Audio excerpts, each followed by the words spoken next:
Shalom Arav. Shalom Uvracha. Shalom, shalom Arav. Shavua Tov Vorach. Shavua Tov. Merci beaucoup de la, la zrima. Comment on dit, je sais pas comment on dit en français. L'essentiel, c'est que ça marche. Ouais. Attends, mais qu'est-ce que j'ai fait du... Et on en était Rav. Ici, je ne me trompe pas, je vais ouvrir tout de suite la pisca. Si, Orot. hey. C'est ça, exactement. Bon. C'est pas grave, les paragraphes qu'on va maintenant étudier sont des paragraphes d'actualité, c'est pas grave. Ah, d'accord.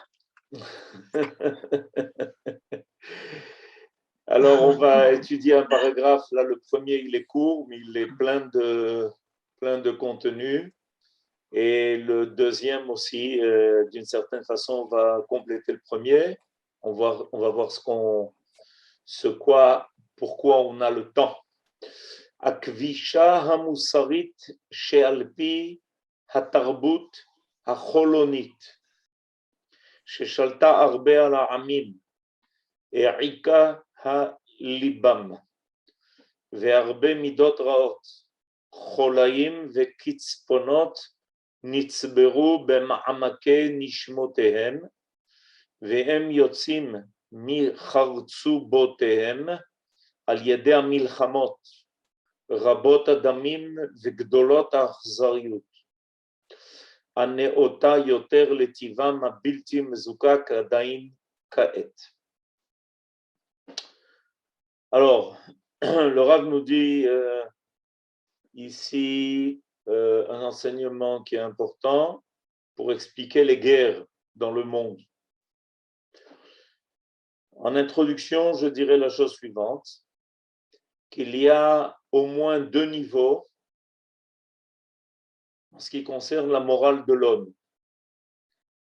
Il y a un niveau qui est un niveau élémentaire. Un niveau élémentaire de règles de conduite qui permet à l'humanité de survivre. Ce que l'on appelle d'une certaine façon la morale naturelle.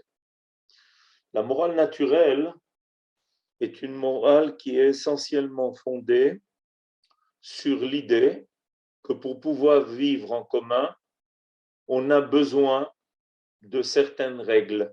Par exemple, pour pouvoir se déplacer sur une route, il faut qu'on se mette d'accord sur un code de la route. D'accord? C'est l'idée. L'idée, c'est que le code de la route permet à tout le monde de circuler sans arrêt, se bousculer sur la route avec tous les accidents, et comme ça, malgré cela, on évite très peu les accidents. Rav, excusez-moi, je crois qu'on a été coupé. Est-ce que tout le monde. J'étais le seul qui a été coupé ou c'est. Moi, je t'entends. Est-ce que vous m'entendez? Est-ce que tout le monde a entendu normal? Oui, Ok, on moi peut je croyais que c'était t'entendre. tout le monde parce que moi j'ai été coupé. Non, Non, ok, on l'a entendu encore. C'est bon? pas de Ok. problème, Rav. Alors, je reprends. Donc, l'idée est qu'on a besoin de certaines règles qui nous permettent de circuler. Ce qui est vrai au niveau de la circulation sur les routes est vrai aussi dans la vie en société. Par exemple, on a mis au point ce qui s'appelle la politesse. D'où vient l'idée de la politesse? L'idée de la politesse vient du mot polis en grec, qui veut dire la cité. Donc, c'est quoi la politesse? Des règles de conduite en société pour pouvoir permettre de vivre en commun.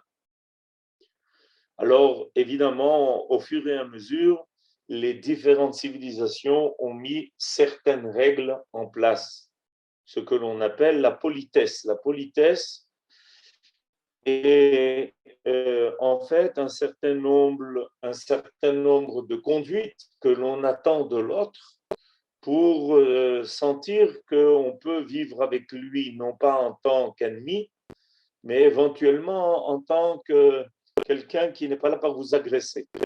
Ça, c'est une règle qui est une règle de conduite qui est tout à fait élémentaire.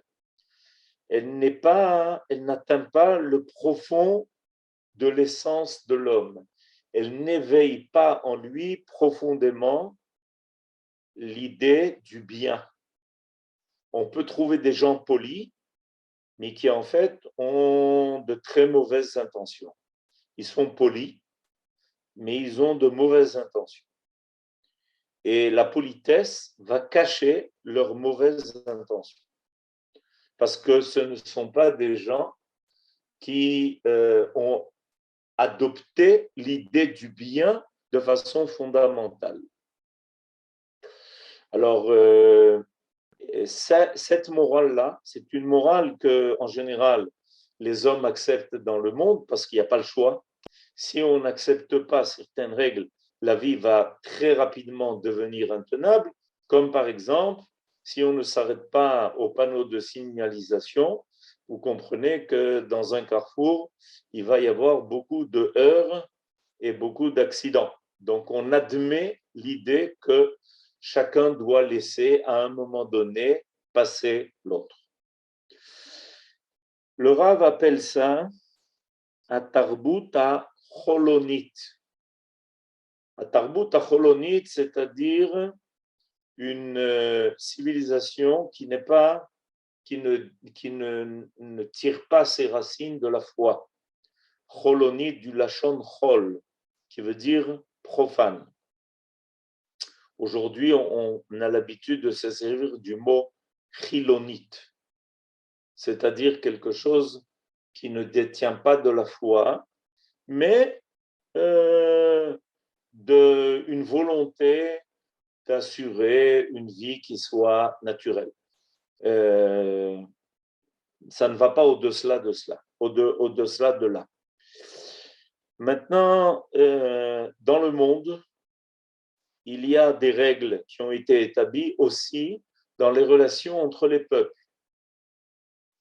C'est ce que les peuples ont essayé de mettre au point, de façon à pouvoir aussi vivre, non pas seulement dans le cadre de la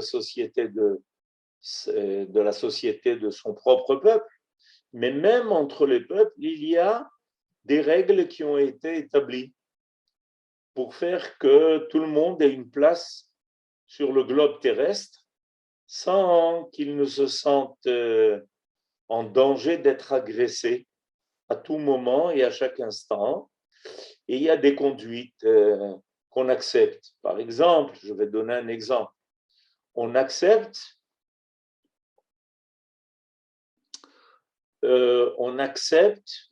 par exemple, qu'on ait dans son pays une ambassade de notre pays et on lui donne un statut exterritorial, comme si l'ambassade n'était pas placée sur le sol national, mais que c'est comme une antenne du pays qu'elle représente, ce qui fait qu'on accepte que personne ne peut rentrer dans l'ambassade d'un pays sans autorisation, évidemment. C'est une règle qui, si tu ne la respectes pas, alors on ne pourra pas avoir de relations internationales. Si tu refuses, alors on ne pourra pas avoir de relations internationales. Alors, par exemple, il y a des pays qui refusent la représentation de certains autres pays chez eux, parce qu'ils n'ont pas du tout l'intention d'avoir des relations avec eux et ils n'acceptent pas leur présence sur leur sol. Je donne un des exemples. Maintenant, ça ne veut pas dire forcément que si l'ambassade de notre pays est sur le sol d'un autre pays qui l'accueille, ça ne veut pas dire forcément qu'ils sont d'accord. On peut même voter complètement contre et prendre des décisions à l'encontre du pays sur lequel on se situe. On accepte cette idée-là. OK? On est très mécontent, on n'est pas d'accord, on proteste, de temps en temps, faisons appeler l'ambassadeur en question pour lui dire c'est pas comme ça que ça doit se passer, mais en tout cas, on respecte sa présence sur le sol national parce qu'on n'accepte que pour l'idée qu'il y ait des relations internationales, il faut accepter cela. D'accord? L'Amérique a accepté que l'ONU réside sur son sol, même pour des pays qui sont des ennemis de l'Amérique. Alors, il y a des représentants qui font partie de l'ONU, des représentants de pays qui font partie de l'ONU et qui débarquent en Amérique, alors que l'Amérique n'est pas du tout contente de leur présence. Mais elle a accepté pour qu'il y ait un établissement qui s'appelle l'ONU, alors elle a accepté que ça se passe. Vous comprenez que tout ça, en fait, ce sont des règles d'ordre formel, mais qu'il n'y a pas de véritable volonté d'être en coopération avec eux. Il y a des règles qui s'établissent au fur et à mesure du temps, mais qui à un moment donné ne vont plus tenir le coup. Voilà ce que le Rav nous dit. Alors, je lis la première phrase et je la traduis. Hakvisha amusarit. Hakvisha amusarit, c'est-à-dire la soumission morale imposée par une civilisation qui est profane, sans Dieu. Chez Shalta Arbe Alamim, qui s'est beaucoup installé sur la civilisation des peuples. Et Ika Alibam. En réalité, cette soumission-là est une soumission qui n'est pas du tout en accord avec leur cœur, avec leur véritable volonté. Et Ika Alibam. Ve'arbe midot raot, et de nombreux défauts moraux se sont accumulés, qui entraînent en même temps des maladies et des colères qui se sont amassées au plus profond de l'esprit des peuples. Et quand la morale naturelle, les règles de morale naturelle ne peuvent plus contenir cette colère, alors ça va exploser.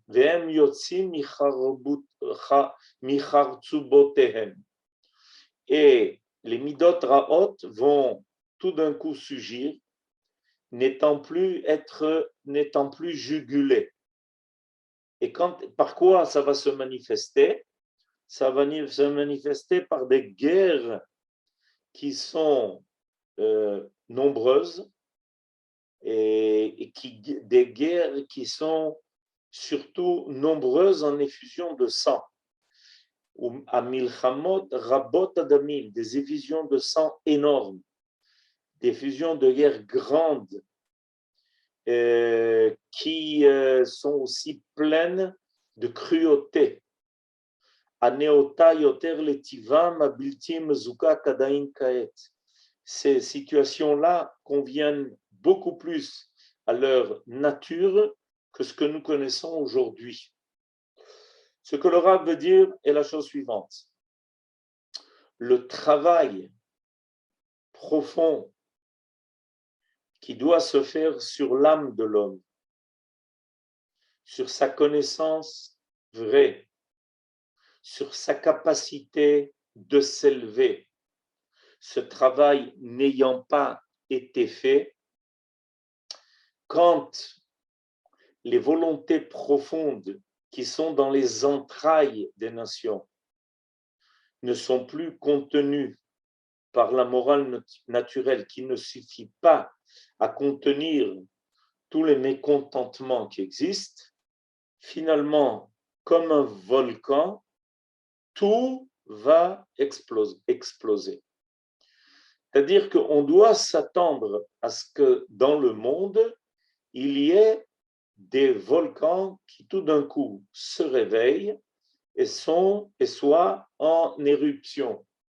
C'est-à-dire, d'un seul coup, pour des raisons qui nous semblent toujours incompréhensibles, on n'arrive pas à comprendre que tout d'un coup, voilà que des guerres se déclarent. Nous dit le Rav, en réalité, celui qui suit véritablement, profondément l'histoire des nations n'est pas du tout surpris que tout d'un coup, il y a comme ça dans le monde des guerres qui se déclarent. La raison en est qu'il n'y a pas eu de travail profond qui s'est fait sur la morale de l'homme. La morale, les règles de conduite qui ont été mises en place n'étaient que superficielles. Elles n'étaient que pour essayer de contrôler la plupart du temps des hostilités graves. Alors, ce que l'on m'envoie comme question, est-ce que ce n'est pas une recherche? L'homme est toujours en recherche de Dieu. Depuis que l'homme a été créé, il est en recherche de Dieu. Pas seulement au niveau individuel, mais au niveau collectif. Et il est en recherche, mais malheureusement, il s'égare dans sa recherche. Et alors, il a amené plusieurs réponses à cette recherche parce qu'il n'a pas trouvé de réponse à sa recherche. La première réponse qu'il a donnée à la recherche de Dieu sans qu'il ait trouvé la véritable réponse a été l'idolâtrie, qui profondément a voulu essayer de remplacer la rencontre avec le Dieu vivant. La deuxième réponse que l'homme a donnée, c'est puisque je ne suis pas capable de rechercher, de rencontrer Dieu dans ma recherche, je vais décider de remplacer Dieu par l'homme. Alors l'homme devient le centre de la recherche de l'homme. Sans évidemment remarquer que jamais l'homme, dans son imperfection, ne pourra remplacer la rencontre avec Dieu. Et il y a plusieurs comme ça idéologies qui à chaque fois ont essayé de donner une réponse à l'homme dans sa recherche de Dieu. Mais malheureusement, les civilisations n'ont pas essayé de proposer une découverte véritable de Dieu, c'est-à-dire d'une perfection morale qui est la seule à pouvoir permettre à l'homme de rencontrer Dieu. La révélation au Sinaï est la réponse à cette recherche. Pendant 2500 ans, pratiquement, l'homme a été à une grande recherche de Dieu.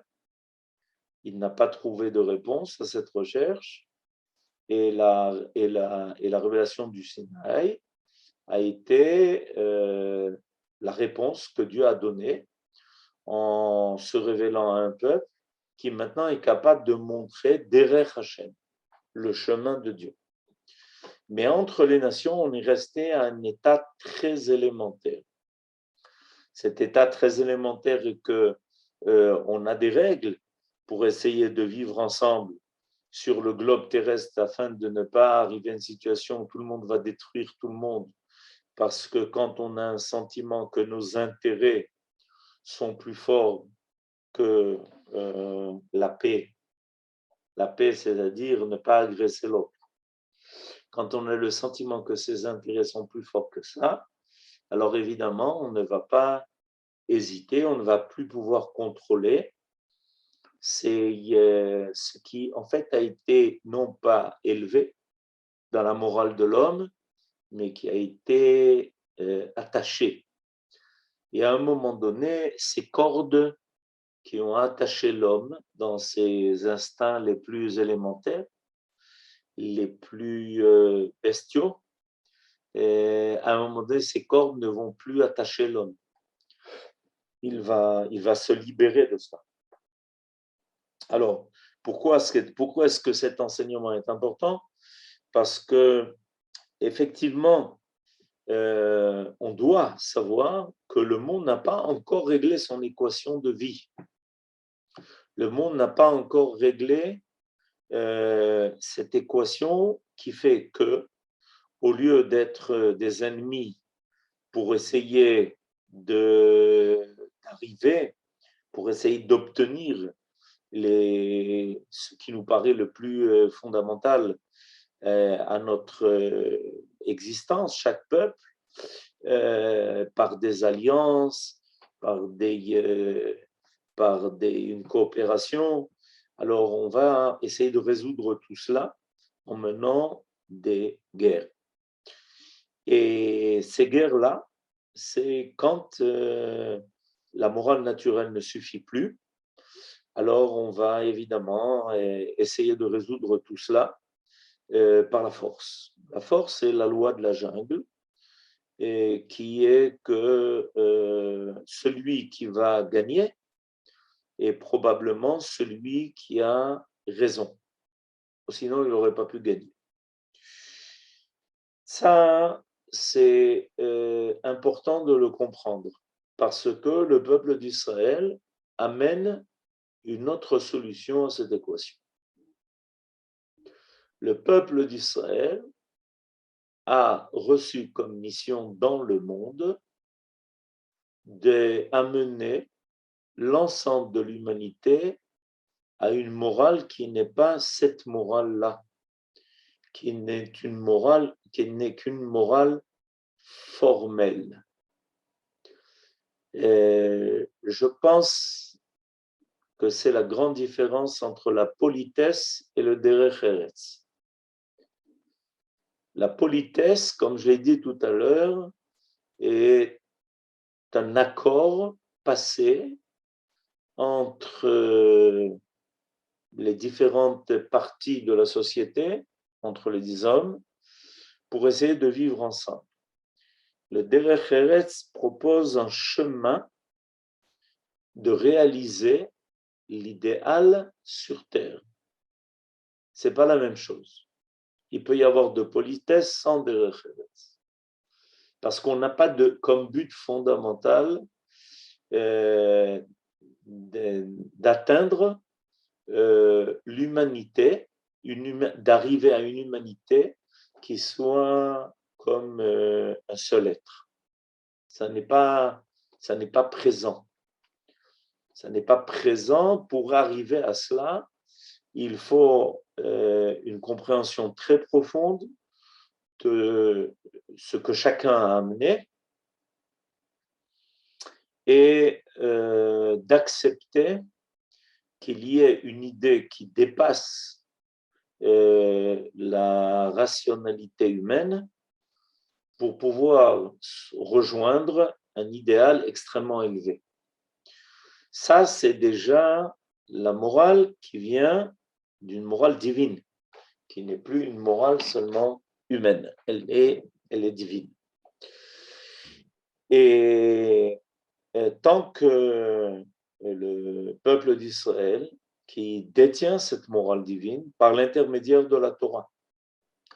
Dans le cadre, on voit quand on étudie la Torah, on s'aperçoit que la Torah ne s'occupe pas seulement du camp d'Israël, elle s'occupe de l'histoire du monde.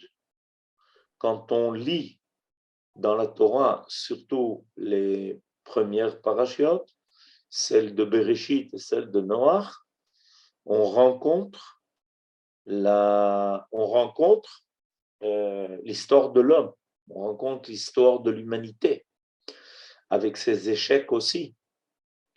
quand dans la Torah, ensuite, on va lire certaines parachiotes, comme la paracha de, par exemple, Bilam, on va voir que Bilam va donner des prophéties qui concernent l'ensemble de l'humanité. Chez les prophètes, il y a des enseignements qui sont donnés sur l'avenir de toutes les nations. Quand les prophètes parlent de l'histoire future, celle de l'aboutissement de l'histoire de l'homme, il y a des prophéties qui concernent toutes les nations. Donc, il ne s'agit pas de quelque chose, d'une réussite qui est seulement une réussite d'Israël, mais une réussite de l'ensemble de l'humanité. La Bible est profondément concernée par ce qui se passe chez les nations. Et l'idée étant que finalement, tout le monde puisse s'élever à une morale qui est suffisamment haute pour permettre à tout le monde de s'élever à un niveau de coopération qui est que chaque valeur puisse apparaître et le peuple d'Israël faisant l'harmonie entre toutes ces valeurs-là. Voilà un peu le tableau. Oui. J'ai l'impression que vous parlez vraiment de l'actualité, parce que je me suis dit comment est-ce qu'on a fait appel à nous pour être le lien entre les deux peuples qui se détestent dès le début de leur histoire. Ben oui, vous avez raison. C'est pour ça que j'ai dit. Et des peuples en plus qui nous ont pas supportés, que par là nous sommes passés par des choses tellement difficiles dans les deux pays, et c'est à nous qu'on fait appel d'être le médiateur. Est-ce que nos dirigeants, je m'inquiète, est-ce que nous serons vraiment à ce haut niveau de pouvoir lever ces gens-là et de leur parler de cette moralité qui est plus que la politesse?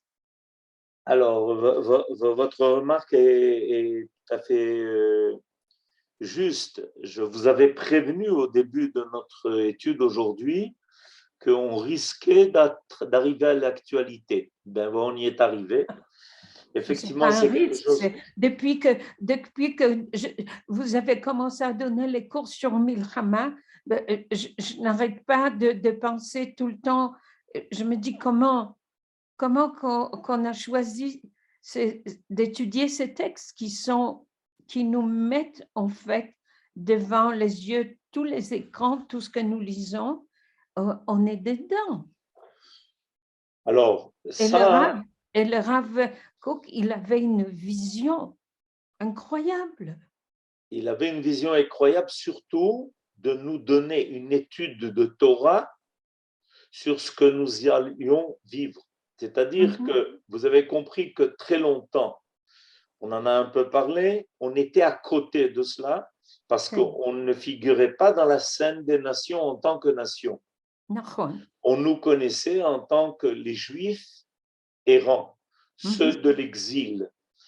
Et évidemment, ce statut-là de Juifs errants, de Juifs de l'exil, ne nous faisait pas remplir un rôle qui était déterminant dans l'avenir des nations, dans le jeu d'échecs qui se joue sur l'ensemble de l'échiquier mondial. Mais vous comprenez qu'avec notre retour en Eretz Israël et avec notre réapparition en tant que peuple, voulu ou non voulu, toujours est-il qu'on est maintenant au centre de l'histoire. Et effectivement, ce qui est très important pour nous, et vous l'avez dit, mais il faut insister là-dessus, c'est que ce rôle auquel les nations nous appellent exige de nous élever à un niveau très élevé et de ne pas rester à une situation de morale naturelle très limitée. où on essaye de trouver des conciliations. L'idée de la morale naturelle, c'est que de toutes les façons, chacun a sa volonté qui forcément n'est pas la volonté de l'autre. Donc, il est impossible d'essayer d'unir et de réunir les hommes entre eux parce que, par définition, les goûts et les couleurs ne se discutent pas. Quand je dis les goûts et les couleurs, c'est encore beaucoup d'autres choses. C'est-à-dire que, par définition, l'homme est considéré comme étant l'antagoniste de l'autre. Il n'y a pas la possibilité, il n'y a pas l'idée d'une unité. L'idée de l'unité fondamentale vient de l'unité d'un Dieu unique. C'est-à-dire que si on découvre qu'il y a dans le monde une idée d'un Dieu unique, alors il comprend tout et il permet de réunir tout. Alors ça va au-delà de la morale naturelle. La morale naturelle, c'est de fixer des limites, c'est de fixer des frontières, c'est de faire que tu n'empiètes pas sur mon territoire. Mais si finalement j'ai des bonnes raisons et que ces raisons, à mes yeux, sont suffisamment justifiées, ces frontières ne pourront pas me contenir. C'est vrai au niveau individuel et c'est vrai au niveau collectif. On est poli jusqu'au moment où on se sent obligé d'être impoli. D'accord ? On ne se sent plus le devoir d'être poli. Or, quand on parle de la morale de la Torah, on ne peut pas se permettre de ne pas avoir de derech eretz. Derech eretz et l'idée même que c'est le véritable chemin qui nous conduit à la vie. Derech Chaim. Et donc, le peuple d'Israël, il va devoir obligatoirement, en tant que nous, en tant que nation, et c'est en tant que nation qu'on va faire cela, pas en tant qu'individu. C'est en tant que nation que le peuple d'Israël devra apparaître comme ce peuple qui est mené par une morale qui est divine. Et cette morale, ce n'est pas seulement un amassis de règles, c'est beaucoup plus que cela. C'est quelque chose de fondamental qui nous guide vers l'idée de l'unité.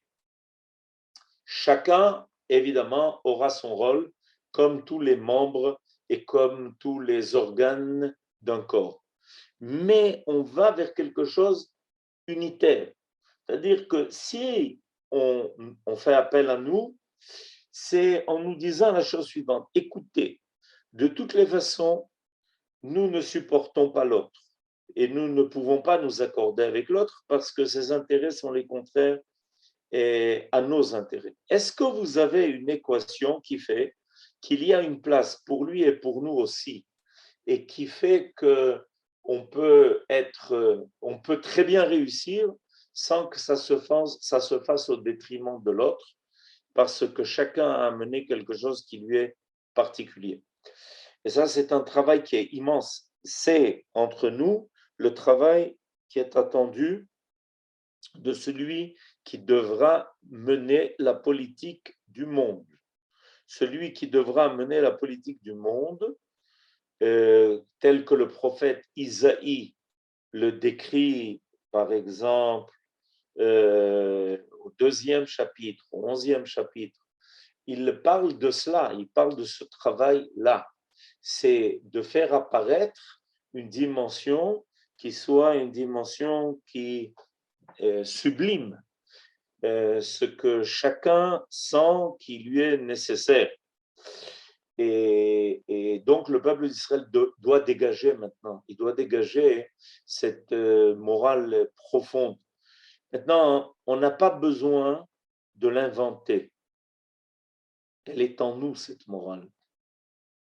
On doit la retrouver. On l'a connue. on est un peuple qui aime profondément l'humanité.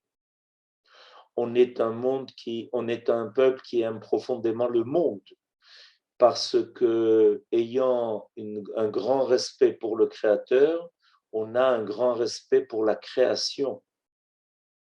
Et quand on a un grand respect pour toutes les créatures, donc cette morale, elle est en nous, elle est profonde.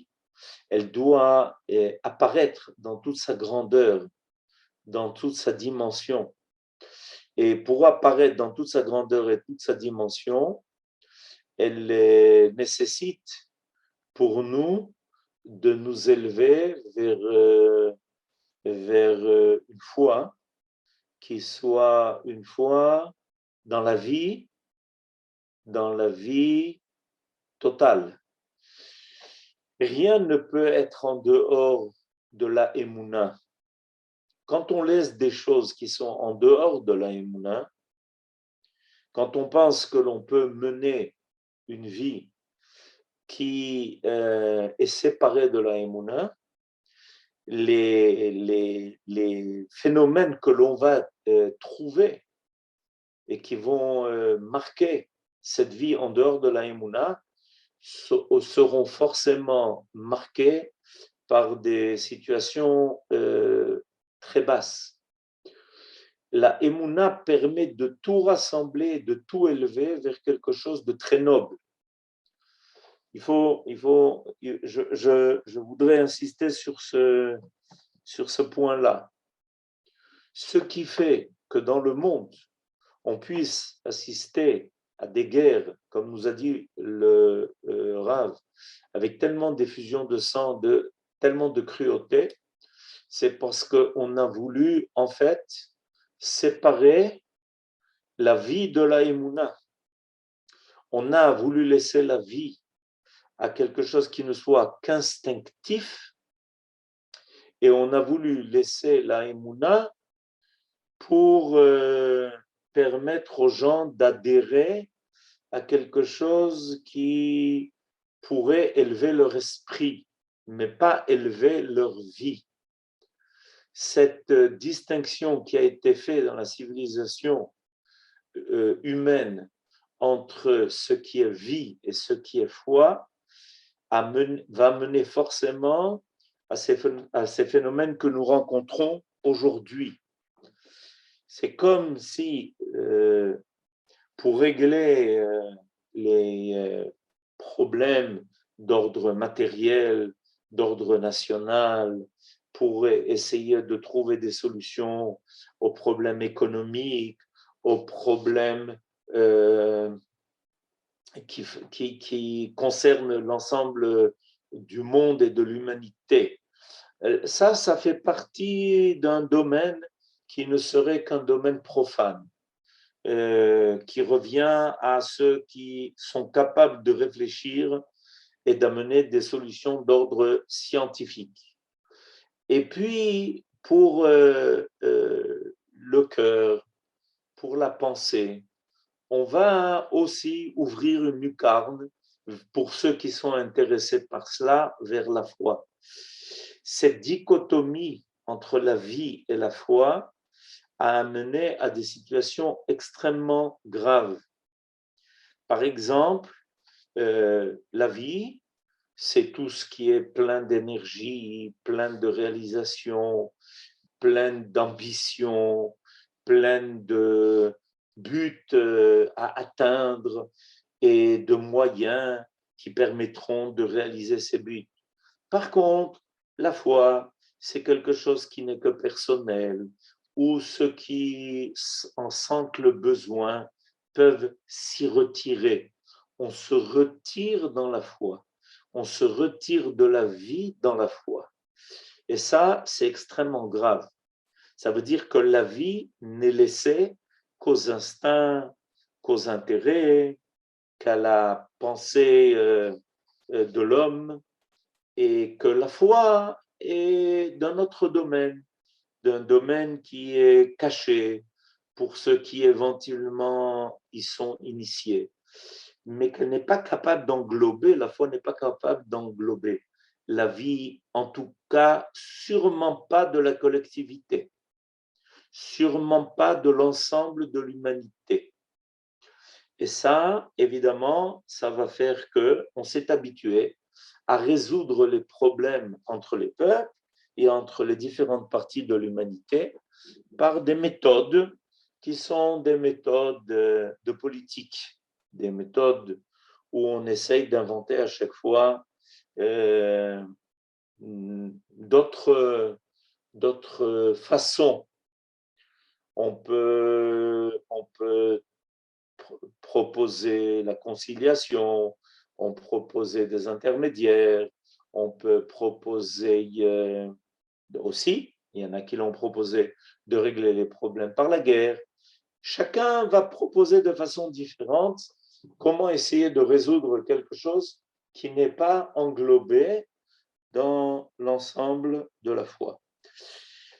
Et le Dieu est un Dieu vivant. C'est un Dieu qui permet à tout le monde de se retrouver dans quelque chose de très élevé et de commun, et de fort, et de unifiant.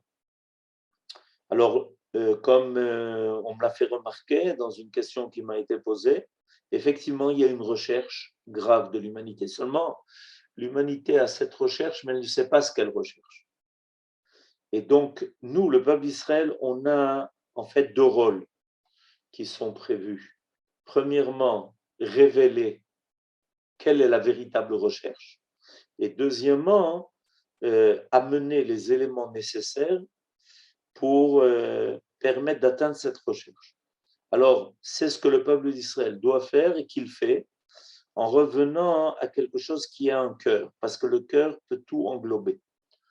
Yerushalayim s'appelle le cœur du monde, le Beth Amikdash aussi. C'est-à-dire que petit à petit, on rentre dans quelque chose qui est la vie.